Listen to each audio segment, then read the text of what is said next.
Welcome to Tile Choices Podcast, the podcast where tile meets creativity and craftsmanship. Hosted by Bruno and Maria, we're diving into the world of tile, from the latest design trends and must-know installation tips to product insights and real-world experiences. Whether you're a DIYer, interior designer, or seasoned contractor, there's something here for everyone who loves transforming spaces one tile at a time. So grab your coffee, put on your headphones, and let's talk tile. Because at Tile Choices, it's more than a surface, it's a statement. Welcome back to Tile Choices. I'm Maria, and today we are talking about this little strip of wall that can totally make or break your kitchen, the backsplash. Ciao everybody, it's Bruno. People always tell me, hey, it's just the splash zone, right? A few tiles behind the stove. And I'm like, no.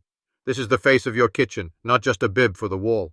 Exactly. Think of your backsplash as the visual anchor. When you stand back and look at a kitchen, your eye runs in this horizontal band, countertops, then backsplash, then the bottom of the cabinets and the hood. That whole strip is like the backdrop for everything. Yeah, and when it's wrong, you feel it even if you can't say why.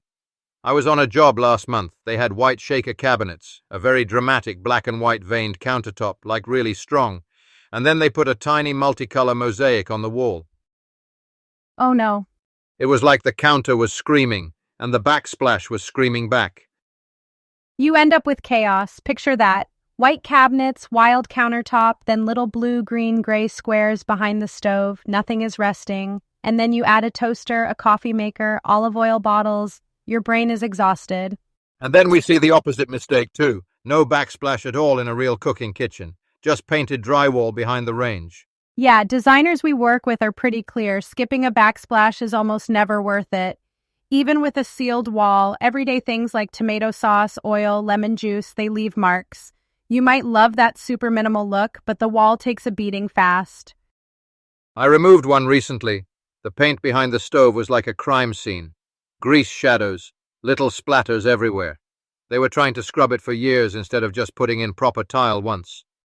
So here's the mindset shift I want people to have. Don't treat your backsplash as an afterthought. You pick 2 days before installation because the contractor is asking. Plan it at the same time as your cabinets and countertops. Yeah, same day if you can. Put the cabinet sample, the counter sample, and the tile sample on the table together. The backsplash is part of that main composition, not a little sticker you add later. And ask yourself, does this backsplash help everything feel like one calm story, or does it feel like a random extra character that just walked into the movie? If it looks like the odd cousin at the party, that's your sign you gotta rethink it. Okay, so let's get into the trend traps, because this is where so many remodels go off the rails. Yeah, everybody sees the photos online, right? Electric blue tile, checkerboard, crazy patterns. Looks cool on the phone, but you gotta live with it every day.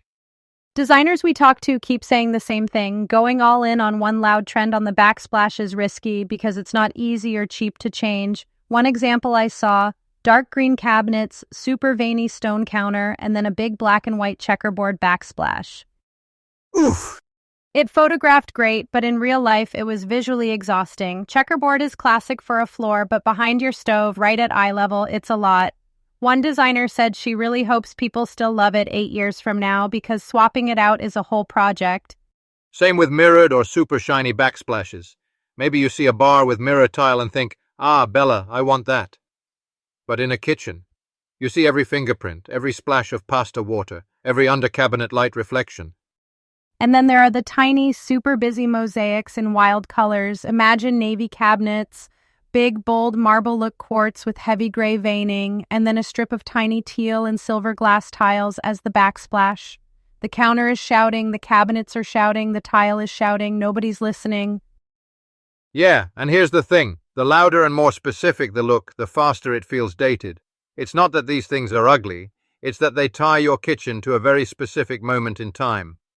So, some simple guardrails. First, pick one-star surface. Either your countertop is the showstopper with big, beautiful veining or strong pattern, or your backsplash gets to be the star with a pattern or color, not both fighting for attention. If the counter is wild, do a calmer backsplash, maybe a soft off-white subway in a simple pattern. If the counter is quiet, then sure, do a herringbone layout or maybe one rich color on the wall, but only one diva, yeah?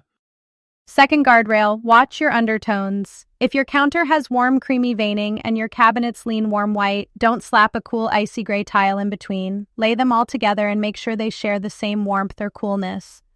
And third, use trends in small, easy-to-change doses. You want checkerboard? Do it on the floor mat or in the pantry. Love that electric blue?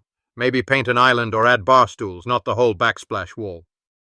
That way you get the fun of the trend, but your big, hard-to-change surfaces, the counters and backsplash, stay more timeless. Let's talk about materials that sound exciting, but in a real kitchen, they can be a headache.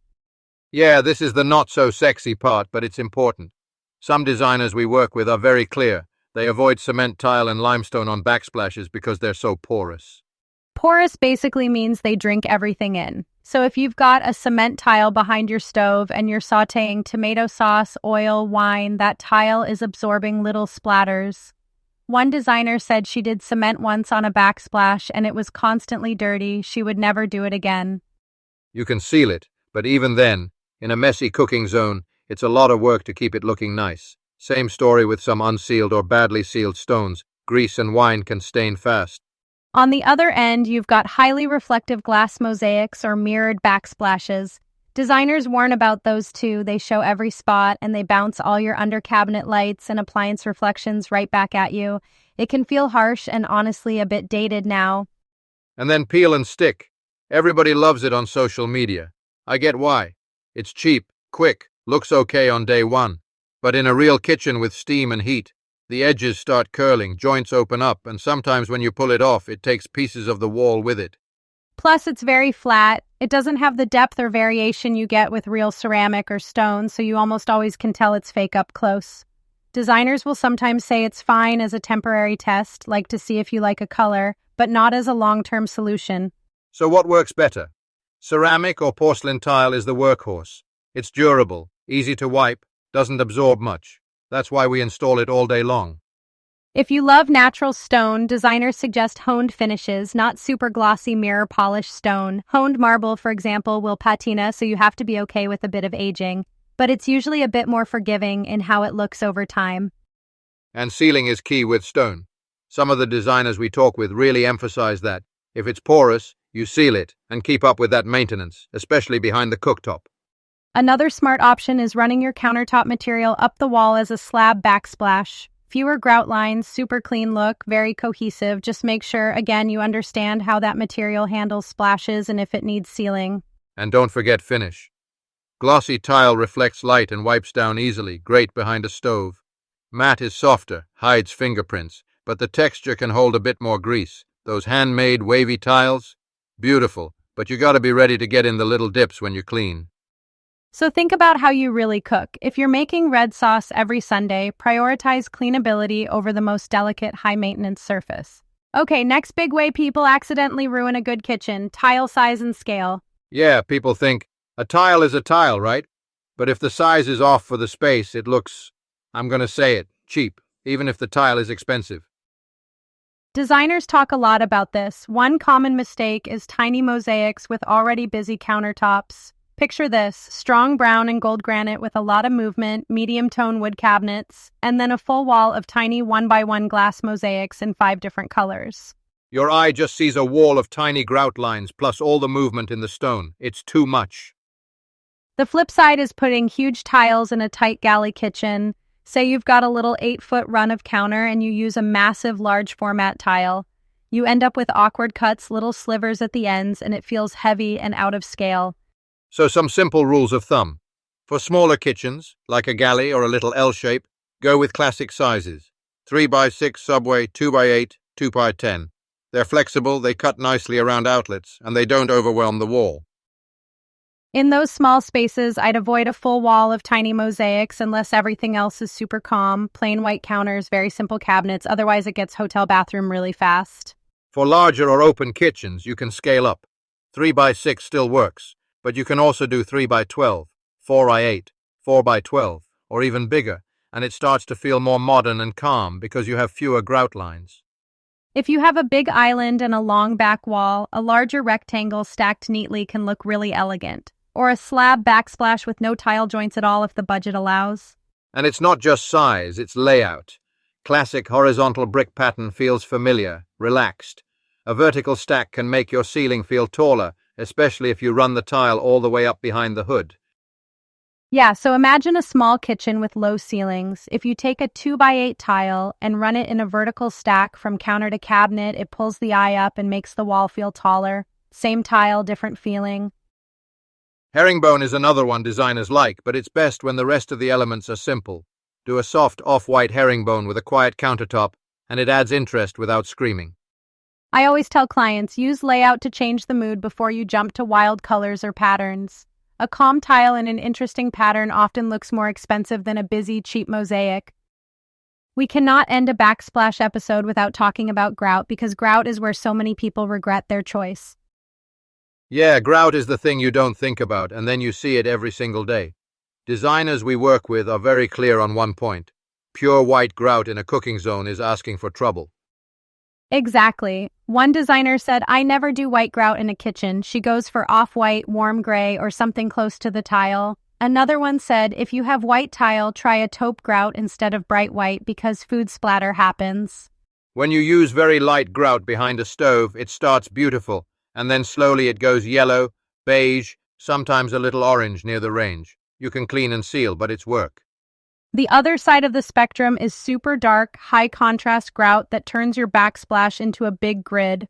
White 3x6 tile with almost black grout can look cool and graphic, but if you do that with tiny mosaics, your eye mostly sees lines, not tile.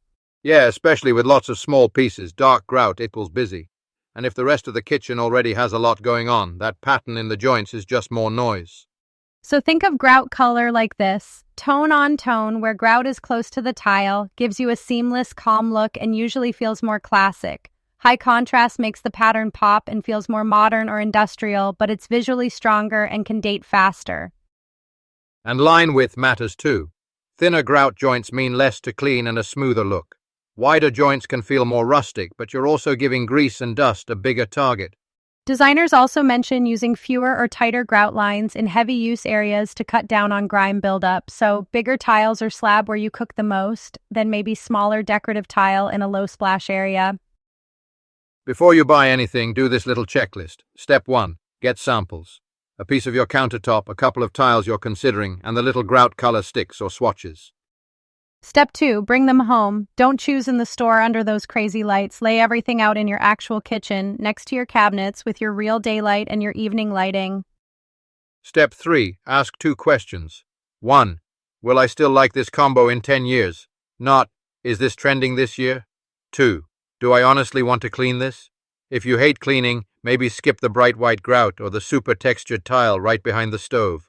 If you pause and think through those questions, you're already way ahead of most people. Your backsplash will look more intentional, and you're less likely to be calling Bruno in 3 years to rip it out.